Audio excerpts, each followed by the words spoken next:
Programme मध्य मुकाबले में खुशामदीद। मैं हूं रबिया एहसन और मेरे साथ मौजूद हैं रऊफ क्लासरा। और आज के प्रोग्राम में जिन टॉपिक्स में बात करने जा रहे हैं उसमें सबसे पहले पीटीआई बल्ले का निशान वापस लेने में कामयाब। पेशावर हाईकोर्ट ने इलेक्शन कमीशन का फैसला मुअत्तल कर दिया।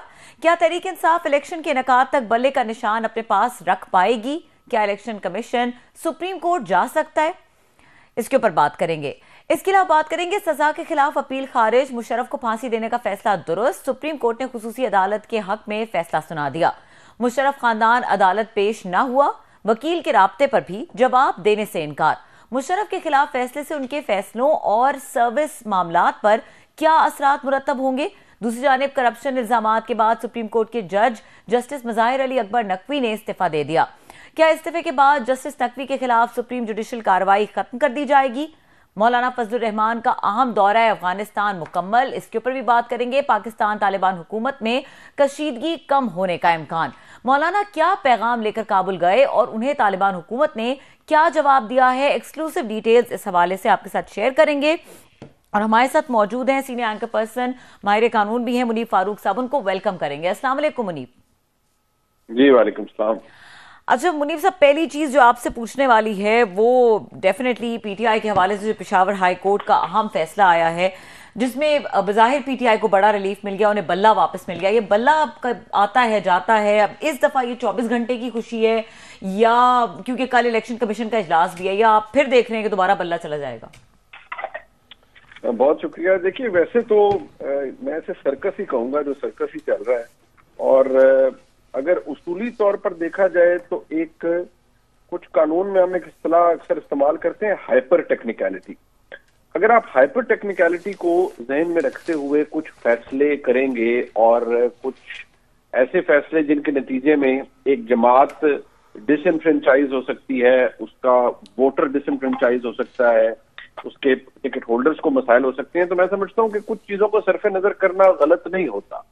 लेकिन क्योंकि इलेक्शन कमीशन का जो मौक़िफ़ है वो बड़ा सख्त था और इसमें जो एक आंसर सामने आया वो कुछ ऐसा लग रहा था कि तहरीक इंसाफ बामुकाबला इलेक्शन कमीशन है, वो एक एलिमेंट सामने था। तो उसका मैं यही समझता हूँ कि ठीक है, फैसला पेशावर हाई कोर्ट ने दे दिया, लेकिन इस बात को हम इग्नोर नहीं कर सकते कि एक नरमी का रवैया पाकिस्तान तहरीक इंसाफ के लिए पेशावर हाईकोर्ट में मौजूद है, पहले भी था और अब भी है।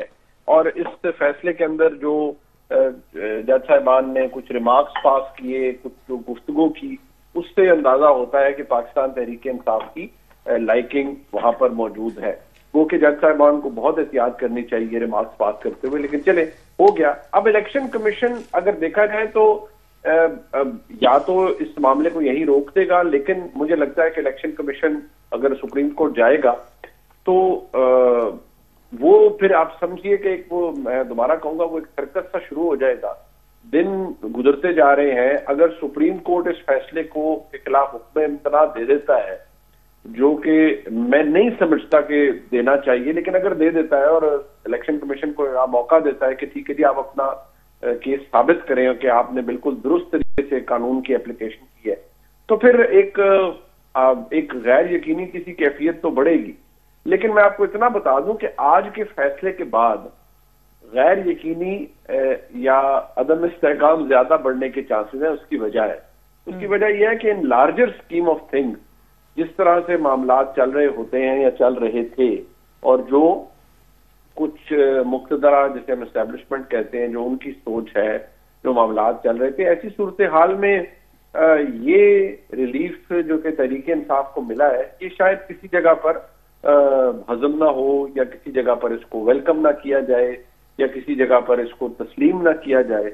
ऐसी सूरत हाल में फिर तनाव और तलखी की कैफियत बढ़ सकती है, और फिर जब ऐसे होता है तो फिर वो desperate times calls for desperate measures. मैं तो इस बात से बिलीव करता हूँ। तो ये मुझे लगता है कि थोड़ा सा कोई नया पटाखे ना बोल जाए। बल्ला शेखी। अच्छा मुनीब, जो आपने इशारा किया मुख्तरा की जानिब, लेकिन अगर आप ये देखें कि ये बल्ला वल्नरेबल है सुप्रीम कोर्ट में भी, क्योंकि जिस तरह के बयानात आ रहे हैं पार्टी सोर्सेज के, और शेर अफजल मरवत साहब ने जिस तरह से अदम एतमाद का इजहार किया चीफ जस्टिस पर, तो इन द कॉन्टेक्स्ट ऑफ दो स्टेटमेंट्स एंड दैट इंप्रेशन, आपको नहीं लगता कि बल्ला वल्नरेबल हो जाएगा सुप्रीम कोर्ट में मजीद? जी, बल्ला ऑलरेडी वल्नरेबल है, और सिर्फ सुप्रीम कोर्ट में नहीं है, बल्ला इस वक्त हर जगह पर वल्नरेबल है। और उसकी वजह इमरान खान साहब की खास तौर पर की गई उन खुसूसी खिदमात का वो वजह बनी है, जो कि इमरान खान साहब ने खुद पेश की है एस्टेब्लिशमेंट को, और जिस तरह से उन्होंने पूरे निजाम को अपने पीछे लगा लिया है। और वो फॉर द राइट नहीं लगाया कि वो कोई हक और सच की जंग नहीं लड़ रहे थे, वो अपनी एक पावर पॉलिटिक्स की गेम खेल रहे थे, और फिर वो पावर पॉलिटिक्स की गेम उन्हें उल्टी पड़ गई। और फिलहाल हालत ये है कि जिस मैच पर इमरान खान साहब अपने आप को और अपनी जमात को ले गए, कासा साहब मुझसे बहुत ज्यादा ज़हीन और तारीख समझते हैं, वो बताएं अगर पहले सियासी लीडर ने अगर ऐसे किया होगा, तो मैं भी एजुकेट होना चाहूंगा उनकी इंफॉर्मेशन से। लेकिन मुझे लगता है कि वो जो लफ्ज है ना कि फलाने ने अंत उठा ली है, तो वो अंत तो इमरान खान साहब ने उठाई थी, अब वो उसका वो खमियाजा भुगत रहे हैं। अच्छा साहब, ये बहुत शुक्रिया मुनीब आपका, thank you very much sir. अच्छा, अभी जो बात मैं इसमें नोट कर रहा था, जो बहस हो रही है यहाँ पर, अब ये पीटीआई जानबूझ के इस बात को डाउन प्ले कर रही है, या वाकई आके अगेन वो समझते हैं कि मसला सिर्फ ये बल्ले का है? ये सिर्फ बल्ले का मसला तो नहीं है, मसला तो पूरी पार्टी का है कि अगर ये बल्ला जाता है निशान, तो मतलब पार्टी नहीं है ना, आपकी पार्टी खत्म हो गई, पीटी एग्जिस्ट नहीं करती। उसी पे सारे एतराज़ात थे, उसको उन्होंने आकर डिज़ाल्व करके जो इलेक्शन प्रोसेस नहीं हुआ वो ठीक ना, बला बला चीज़ें, सो उससे उन्होंने निशान वापस लिया अगेन आके इस बुनियाद पर कि आपके इलेक्शन ठीक नहीं हुए, पार्टी एग्जिस्ट नहीं करती, तो बला ही गायब हो गया। तो ये सारा मेला जो रचाया गया था, इतना बड़ा जो बात हो रही है, और आज मैं देख रहा था पीटीआई वाले लोगों ने समझ लिया है, उन बेचारों ने अगेन ऑल में सिंपैथीज विद देम कि बल्ला वापस आ गया तो बस फिर बात ही खत्म होगी, बस उन्होंने फैसला दे दिया, इलेक्शन कमीशन ने मान लिया तो कहानी खत्म, तो कल परसों से हम तो अपने अपने टिकट दे के तो आगे चलेंगे। मुझे तो नहीं लग रहा कि ये काम आगे चलेगा। मेरी कुछ बात हुई है कुछ इलेक्शन कमीशन के कुछ जराए से, वो तो कल बैठ के मेरा ख्याल है इस पे उन्होंने अपना इजलास भी बुला लिया है, और most probably they will go to supreme court. Supreme court के हालात तो आप बता रहे हैं, तो मसला बल्ले से ज्यादा तो पार्टी का है, पार्टी होगी तो बल्ला होगा ना सर। बात ये क्लासेस साहब सर कि ये आप दुरुस्त कह रहे हैं कि जो बड़ी शॉर्ट लिव्ड होती हैं तहरीक इंसाफ की, आजकल की ये छोटी छोटी बदकिस्मती से खुशियां उन्हें मिल रही हैं, ये बड़ी शॉर्ट लिव्ड होती है, इसलिए कि मसला मेन वाकई आपने दुरुस्त कहा, मसला बल्ले का नहीं है, इस फैसले का नहीं है। मसला ये है कि क्या इमरान खान साहब बहैसियत बानी चेयरमैन अपने मौकफ से पीछे हटे हैं या अपनी उस रविश से पीछे हटे हैं? वो तो आज भी समझते हैं कि सानिया 9 मई एक घोंसला ड्रामा था और फॉल्स फ्लैग ऑपरेशन था। जब आप ये करते हैं तो इसका मतलब है कि आप यू आर, वो कहते हैं ना, adding insult to the injury. जो फौज को एस्टेब्लिशमेंट को 9 मई की सूरत में देखने को मिला क्लासा साहब जी, दैट वाज, मैं तो उसका डिस्पैशनेट व्यू ले रहा हूँ ना आप फौज में, ना मैं फौज में हूँ, ना हम में से किसी ने फौज में जाना है ना, लेकिन है तो हमें पाकिस्तानी, इस मुल्क के शहरी। आप मुझे बताइए ना कि क्या उसको, आपकी भी बड़े ताल्लुकात है, क्या फौज ने उसको as a normal one day event या इंसिडेंट के तौर पर लिया है? नहीं, उन्होंने अपनी क्लींजिंग उसके अंदर बहुत की है। बहुत से लोग अभी भी हाउस अरेस्ट हैं, बहुत से लोगों को फारिग किया गया है, बहुत से लोग इस साजिश के अंदर जो शामिल थे वर्दी या वर्दी के बाहर, उनको रेप्रिमांड किया गया है, पिनलाइज किया गया है। तो क्या फौज इस चीज को एक्सेप्ट कर लेगी? वहां तो जो नैरेटिव है या वहां जो सोच है वो क्या है कि पीटीआई को आप 9 मई से अलहदा नहीं कर सकते। अब जब आप 9 मई से पीटीआई को नहीं अलहदा कर सकते, ये सोच वो है जो मैं मुख्तदरा की है, मैं आपके सामने रख रहा हूँ। जी जी, मैं उसे सब्सक्राइब करूं ना करूं या आप करें ना करें, वो इररेलेवेंट। ठीक, इशू ये है कि वो ये समझते हैं कि जी 9 मई और पीटीआई इसको आप अलग नहीं कर सकते, जबकि दूसरा आर्गुमेंट ये है कि जनाब पूरी पीटीआई को 9 मई में तो नहीं डाला जा सकता और ना ही रगड़ा दिया जा सकता, लेकिन वहां पर जो लेंस है, जो चश्मा है, वो 9 मई का है और 9 मई के चश्मे से ही, उस ऐनक से ही पूरी पीटीआई को देखा जा रहा है। तो फिर आप खुद समझ लें कि अगर उस लेंस से देख रहे हैं आप, तो नतीजा क्या निकलेगा। अच्छा सर, ये बड़ा एक कैच 22 सिचुएशन बन चुके, पीटीआई के लिए बन चुके। पहले तो प्राउडली साफ जाहिर है उन्होंने ओनरशिप भी दी। खान साहब खुद भी कहते थे जी मुझे वो गिरफ्तार करेंगे, रिएक्शन तो आएगा, लोग तो फिर हमले करेंगे, बला बला। अब खान साहब का जो इकोनॉमिस्ट में आर्टिकल आया उसमें उन्होंने अपने आप को डिस्टेंस, वही वाली बात की, हमारा तो इससे ताल्लुक नहीं है। अब सवाल यह है कि खान साहब अगर इसको अगेन जो उसमें आके कहा जाता है, जो बहुत सारे लोग कहते हैं कि पहले माने तो सही कि 9 मई में थे, उसके बाद बात आगे बढ़ेगी, अगर वो मानते हैं और उसके बाद आके पीटीआई एक अपने आप को डिस्टेंस करके माफ़ी भी मांगती है, वो तो ये तो उनके लिए कन्फेशनल स्टेटमेंट आया जाएगा। खान साहब पे इस वक्त 12 मुकदमे कायम कर दिए गए, उनकी पार्टी के लोग हैं। अब वो तस्लीम करके भी अगर माफ़ी मांगते हैं तो क्या ज़मानत है जी कल को उन्हीं को ये कन्फेशनल स्टेटमेंट पे सजाएं दी जाएंगी। नहीं मानते, कहते हमारा तल्लुक नहीं, तो उसके बाद एस्टेब्लिशमेंट कहते नहीं जनाब हमारे पास वीडियोज़ हैं, सबूत हैं, चीज़ें हैं। तो खान साहब किस साइड पर जाएँ? मतलब है वो मानते हैं तो भी फंसते हैं, डिस्टेंस करते हैं तो भी उनकी बात कोई मानने को तैयार नहीं है। So where should he go now?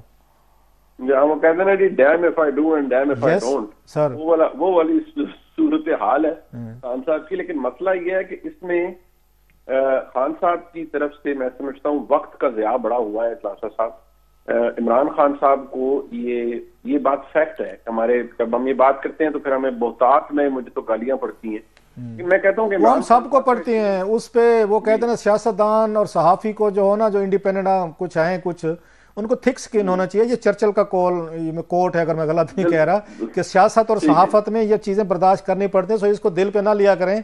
आपसे पहले हमने बड़ा कुछ भुगता है, अभी भी भुगते हैं sir, and we never complain. बिल्कुल सर, बिल्कुल सर। लेकिन आपको लाइटर साइड पे कहूंगा सर, आप पुराने चावल हो गए हैं, हम अभी नहीं। ऐसा धीरे धीरे ठीक हो जाएगा सर। ये हमारी तरह अगर इस सिचुएशन को थोड़ा क्लास साहब आप इजाजत दें लिंक करना चाहूँ। आज एक इंपॉर्टेंट चीज हुई है जो साबिक आर्मी चीफ और सदर पाकिस्तान की सुप्रीम कोर्ट ने फांसी की जो सजा थी उसको बरकरार रखा है।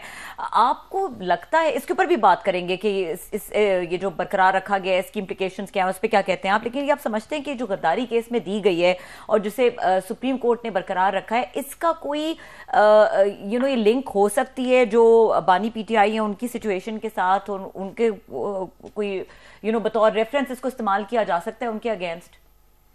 मैं तो ये कहना चाह रही है थ्रेट, ये जो सजा अगर खुल के बात करें तो ये कह रही है कि ये सजा जो अगर ये मैसेजिंग दी गई है कि जनाब मुशर्रफ को अगर उनकी सजा डेथ पेनल्टी और अपहेल्ड की जा सकती है।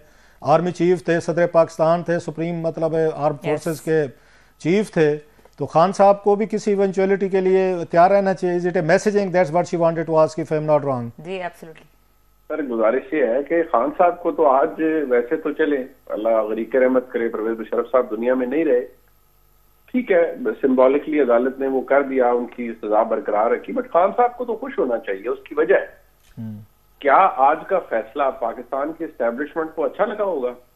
जवाब नफी में। तो अगर आज सुप्रीम कोर्ट ने और काजी फाइज ईसा साहब ने, चीफ जस्टिस साहब ने इसको अपहोल्ड किया उनकी सजा को और कहा वो बरकरार रहेगी उनकी बादज मौत भी, तो ये क्या फौज के अंदर इससे कोई खुशी की लहर होगी या किसी ने उसको अप्रिशिएट किया गया होगा? नहीं, सलवातें सुनाई होंगी, बुरा भला कहा होगा। तो ऐसी सूरत हाल में तो ये मामला एक अदलिया और एस्टेब्लिशमेंट के दरमियान एक तलखी का बायस भी बन सकता है कि अगर खान साहब को बहुत ज्यादा रगड़ा लगने का एहतमाल हुआ तो शायद अदलिया वहां पर ड्यू प्रोसेस, लॉ, जस्टिस और इन तमाम चीजों को, उनकी जो कॉन्स्टिट्यूशनल राइट्स हैं उनको प्रोटेक्ट करने के लिए शायद इमरान खान का दिफा भी करे। और जो चीजें जिस ड्राइविंग फोर्स जो है पूरी तरफ से जो लगाई जा रही है कि इमरान खान को उनकी की हुई गलतियों या जराइम का सामना करना चाहिए और उनको सजा होनी चाहिए, वहां पर अगर कोई चीज अनकॉन्स्टिट्यूशनल हुई या होने का अंदेशा हुआ तो शायद अदलिया उसके अंदर रुकावट बने। अच्छा, by the same time president भी बन गया है ना? जी। और दूसरा फर्क यह है प्रोफेसर साहब, आपको याद होगा सर, जो 2018 में हुआ, बल्कि 16 में शुरू हुआ और 18 तक, वो गेम तो उस वक्त बाजवा साहब की एस्टेब्लिशमेंट और साकिब निसार साहब की सुप्रीम कोर्ट ने मिलकर खेली। वो तो मतलब वो जैसे प्रॉब्लम हमारे तरह कहते हैं ना कि जज से तेली अड्डो अड, वो अड्डो अड नहीं थे, वो इकट्ठे थे और उन्होंने मिलके वारदात डाली। अच्छा सर, एक रहना जाए सवाल, एक बड़ा अहम आपकी फील्ड का है, you are a law student, आप खुद माशाल्लाह लॉ के उसके स्टूडेंट भी हैं, महर भी हैं, इस एंकरशिप से हटकर। आज मज़ाहिर नकवी साहब ने इस्तीफ़ा दे दिया। कुछ दिन पहले तक तो वो डटे हुए थे, 40-50 पेजेस का जवाब दिया उन्होंने, कहा जी सारी बातें गलत हैं, सब कुछ हैं। तो क्या वजह है उसकी उसकी क्या रीजनिंग आप समझते हैं? अचानक all of sudden why did उन्होंने क्विट क्यों कर दिया सर?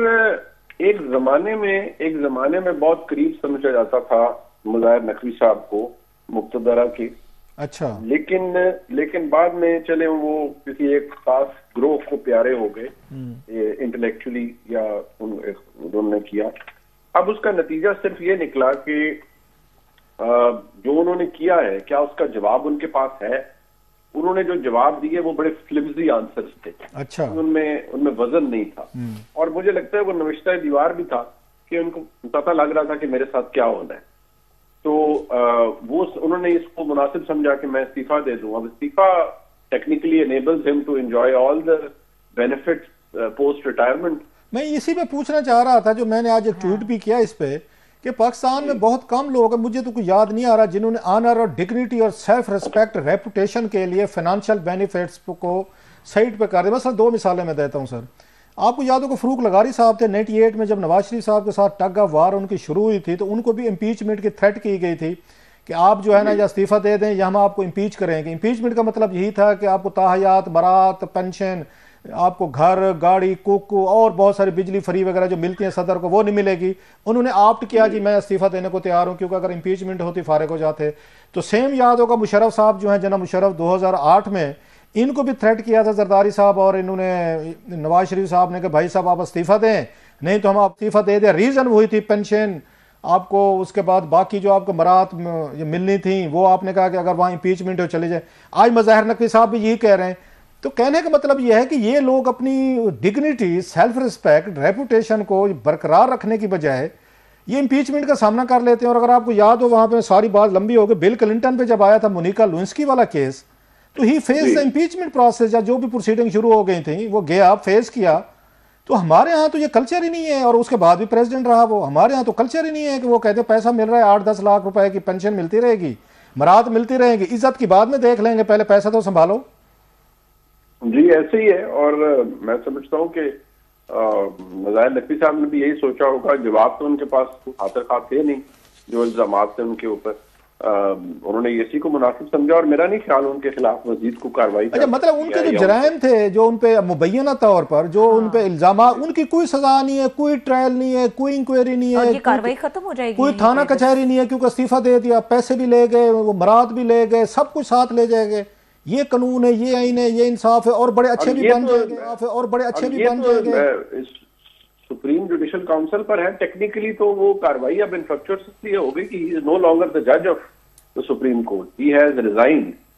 नहीं, अब वो जज है ही नहीं। अब ये बरात कोई पाकिस्तानी सियासतदान को तो नहीं मिलती। हम मतलब हाल तो वी आर कोई इतने कोई हमदर्द हम नहीं है सियासतदानों से, ये भी हार्टलेस लोग हैं। लेकिन वो भी इस्तीफा दे दें, वो घर चले जाएं, तो भी नैब के केसेस हैं, फांसियां भी हैं, फिर उसके बाद जलावतनियां भी हैं, फिर उसके बाद आपकी उम्र कैद भी है, ताहयात नाहलियां भी हैं। मतलब है कोई यहाँ वजीर आजम, कोई वजीर पकड़ा जाए तो वो तो फिर वो फै लगेगा। जज साहब पकड़े जाए तो इस्तीफा दे के घर जी, और ताहयात वो पेंशन लें, अल्लाह उनको जिंदा रखे, वो उसके बाद बेवा को मिलेंगी पेंशनें। ये कमाल की वजह से नौकरी है सर, अमेजिंग। जी जी, कोई पूछने वाला तो नहीं है ना। जज का इस्तीफा किसने किया है जी? आप कोई कर सकता है? एक सुप्रीम जुडिशल काउंसिल थी, उसमें उन्होंने रिजाइन दे दिया। आप सारे बगले में जाए, मौज करें। चलें सर, बड़ी मेहरबानी, बहुत शुक्रिया आपका। बहुत शुक्रिया। मुनीफ फारूक साहब हमारे साथ मौजूद थे, एक्सक्लूसिव गुफ्तगू कर रहे थे, और यहाँ पे वक्त हुआ है ब्रेक का। ब्रेक के बाद हमारे साथ कामरान यूसुफ, सीनियर तज्जियाकार हैं, दिफाई तज्जियाकार हैं, वो हमारे साथ मौजूद होंगे। उनसे बात करेंगे। मल्टीपल टॉपिक्स हैं जो उनसे डिस्कस करने हैं, जिसमें इंपॉर्टेंटली मौलाना फजल रहमान का जो अफगानिस्तान का दौरा था, कोई मैसेजिंग करने के लिए गए थे, क्या बातचीत हुई, क्या वापस लेकर आए हैं। इसके अलावा उनसे बात करेंगे कुछ इस्टेब्लिशमेंट के हवाले से, टीटीपी के हवाले से जो पॉलिसी थी उसके ऊपर बात करेंगे, और जो ये परवेज मुशर्रफ की सजा को बहाल किया गया है फांसी की, इसके ऊपर भी बात करेंगे। हमारे साथ रहिए। Welcome back. और हमारे साथ मौजूद हैं कामरान यूसुफ, सीनियर दिफाई तज्जियाकार हैं, उनको वेलकम करेंगे। अस्सलाम वालेकुम कामरान साहब। जी अस्सलाम वालेकुम जी। अच्छा कामरान साहब, बड़े टाइम बाद आपने वक्त दिया है और कुछ आपसे बात होनी है ज़रूरी। एक अहम मामला है, जो एक खबर आ रही है कि सुप्रीम कोर्ट के हुक्म की रोशनी में सेक्रेटरी डिफेंस ने, तीनों सर्विसेज चीफ हैं, उनको खत लिखा है कि जो 2017 के धरने में मुलव्विस मुतालिका अफसरान थे उनके खिलाफ कार्रवाई की जाए। एक इंपॉर्टेंट पॉइंट है, इसके ऊपर बात करेंगे, लेकिन उससे पहले कार्रवाई के लिए किया है या वैसे उनको समन किया है? मेरा ख्याल है उसके लिए की कार्रवाई की जाएगी कमीशन के लिए। बहरहाल वो ये कामरान साहब ज्यादा उसमें अपडेटेड होंगे तो बताएंगे। ये बताइए कि मौलाना फजल रहमान का जो दौरा अफगानिस्तान था उसके बारे में थोड़ा बताइएगा कि वो सक्सेसफुल दौरा था, क्यों था, और इसके बाद कुछ बेहतरी की उम्मीद है, क्या आउटकम्स होंगे?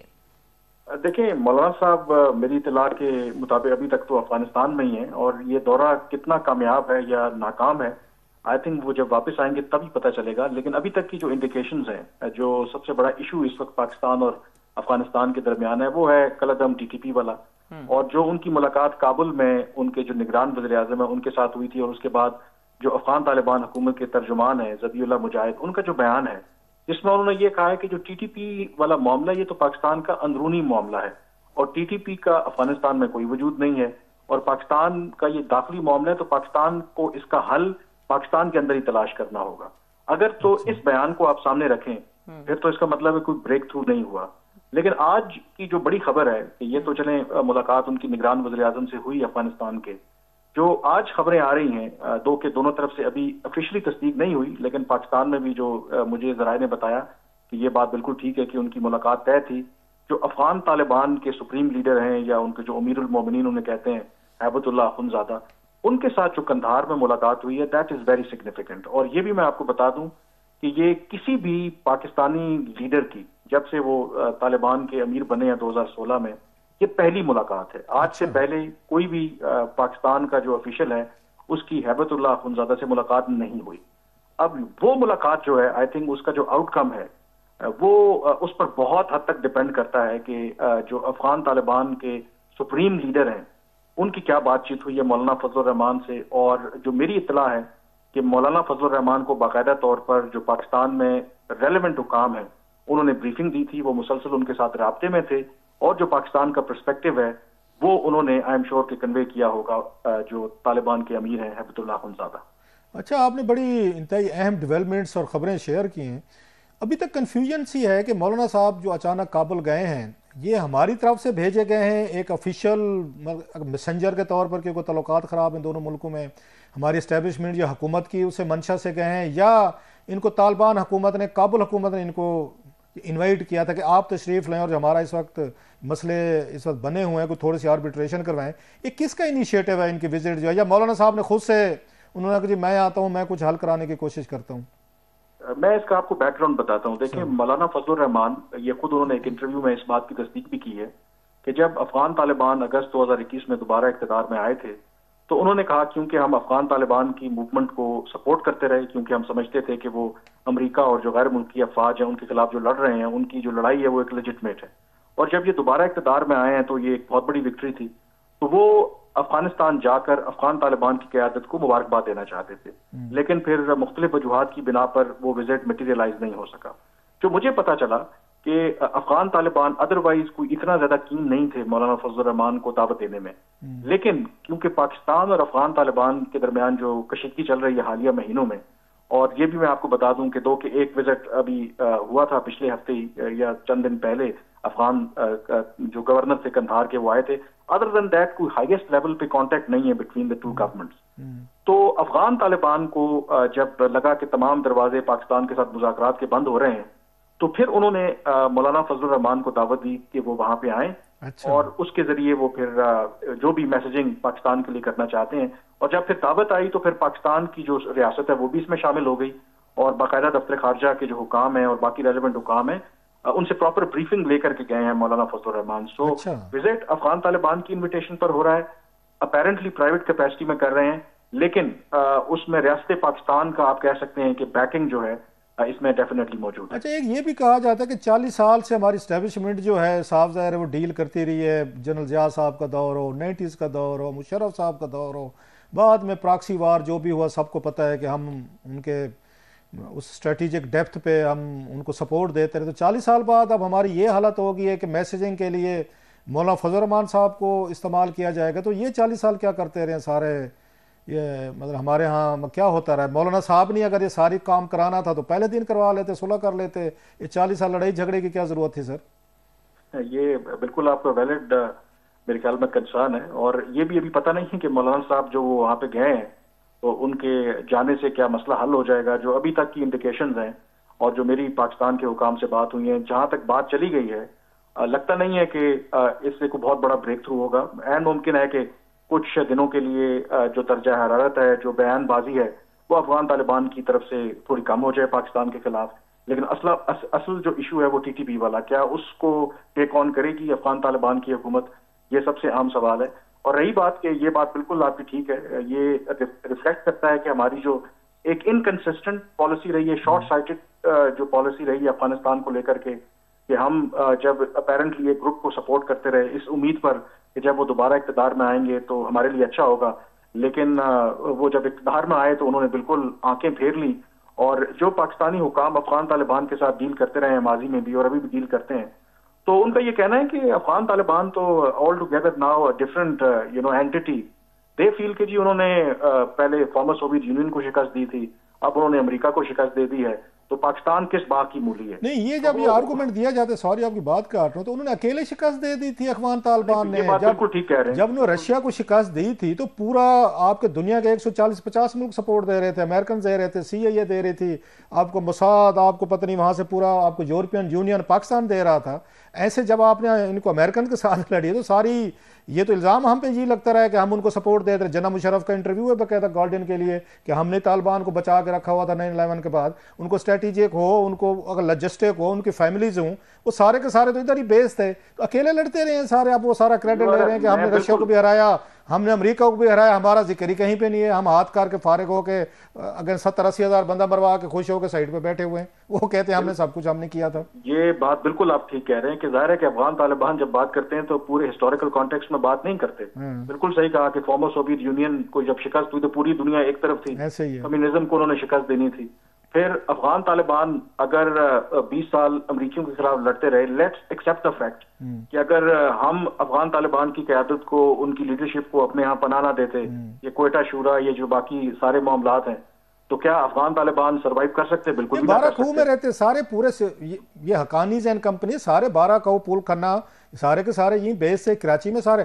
ये मुल्ला ब्रादर आपको पता होगा कराची से गिरफ्तार करके उनको ले गए थे कतर मुज़ाकरात के लिए। अच्छा सर ये बताइएगा, अच्छा इन्होंने लेनी है, मौलाना साहब पे तो खुद यहाँ पे हमले हो रहे हैं सर, उसकी वो रिस्पॉन्सिबिलिटी भी एक्सेप्ट कर लिया कुछ वो तालिबान टाइप ग्रुप्स जो है स्प्लिंटर, तो मौलाना साहब तो खुद उनकी लाइफ अंडर या threat at the hands of certain Taliban, तो वो कैसे वो पीस निगोशिएट करेंगे, करवाएंगे, या किस तरह होगा? वो तो खुद गैर महफूज है बेचारे पाकिस्तान में।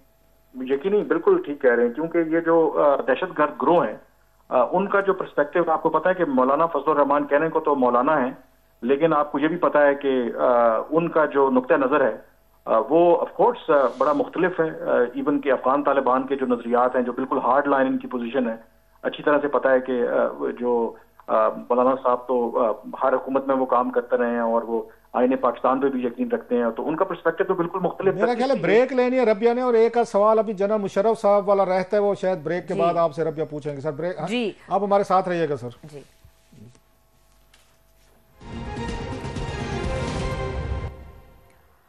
Welcome back. हमारे साथ कामरान यूसुफ साहब मौजूद हैं। कामरान साहब, जो खुसूसी अदालत ने मुशर्रफ को फांसी देने का फैसला किया था, आज सुप्रीम कोर्ट ने उस फैसले के हक में फैसला दे दिया है। अब इसके बाद जो परवेज मुशर्रफ के किए गए फैसले थे या उनके जो सर्विस मामलात थे जिसमें उनकी बरात हैं, मेडल्स हैं, टाइटल्स हैं, जो भी उनकी कंट्रीब्यूशन है, उसके ऊपर क्या इम्पैक्ट होगा?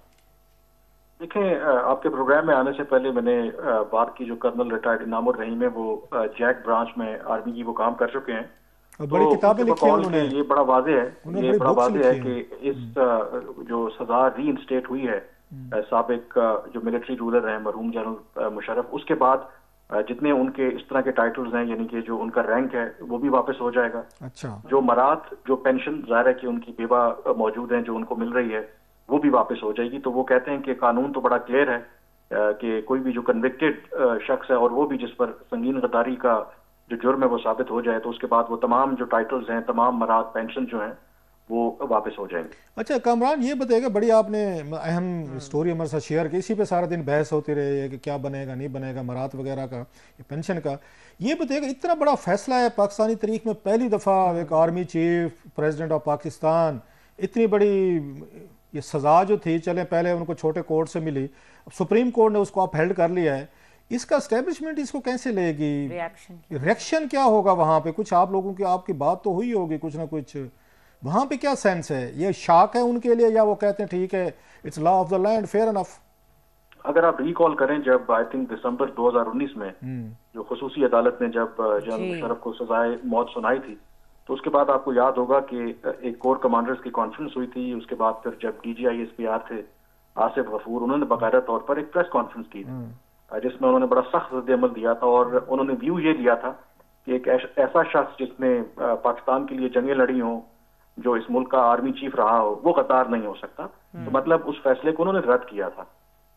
लेकिन इस दफा अगर आप देखें तो मुकम्मल खामोशी है। जो मेरी सेंस है, जो मेरी इत्तला है कि शायद इसके ऊपर कोई रिएक्शन नहीं आएगा, खामोशी पे ही इत्तेफाक किया जाएगा। तो इसका मतलब है कि जो मौजूदा एस्टेब्लिशमेंट है शायद इस डिबेट में नहीं पड़ना चाहेगी, क्योंकि जाहिर है कि सुप्रीम कोर्ट ऑफ पाकिस्तान ने इस फैसले को अपहेल्ड किया है। और unlike the previous establishment, apparently अभी तक ये लग रहा है कि यही समझा जाएगा कि इस पर कोई ज्यादा रिएक्शन नहीं दिया जाएगा। अच्छा, इस पे मजीद बात होनी चाहिए क्लास साहब, अच्छा, लेकिन बिल्कुल शार्प क्लोजिंग के लिए मेरा ख्याल 2-4 बड़े अहम सवाल रह गए थे। चले कामरान साहब को फिर कल देखते हैं, अगर हमारे हाथ लग गए तो फिर हम इनसे रिक्वेस्ट करें, बड़े अहम सवाल जी कामरान साहब बहुत शुक्रिया, आपने हमें टाइम दिया और यहाँ पे प्रोग्राम का वक्त खत्म हो गया। देखने के लिए शुक्रिया, इजाजत दीजिए, अल्लाह हाफिज।